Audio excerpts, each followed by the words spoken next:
the purpose of praying? Like, what's the point? Because you might think the purpose of praying is so you don't burn in hell.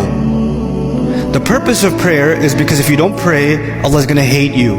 The purpose of prayer is if you don't pray, you're just going to get punished. Or you won't even be a Muslim anymore. The angels will curse you and all this negative stuff. Allah didn't mention those purposes. The purpose of prayer is not to get away from something negative.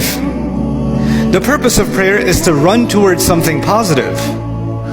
That's the purpose of prayer. Do you know the difference between the student who's studying so they don't fail and the student who's studying because they love the subject? One student is studying because of something positive. The other student is studying because they're trying to escape something negative.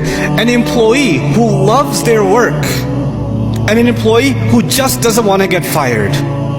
Allah in the Quran, when He told me about the prayer and why we should pray, what's the point of the prayer? He said, He told Musa alayhi salam this when he met him. He said, أَقِمِ الصَّلَاةَ لِذِكْرِ. Is make sure you maintain the prayer so that you can remember me. Maintain the prayer so you can remember me. I told you already, my relationship with you is very limited. But your relationship with Allah started a long time before you even came in this world. And your relationship will continue with Him a long time after you even leave this world. And that relationship is worth remembering because every good thing that comes to you comes from that relationship. Some good things come because I'm your dad.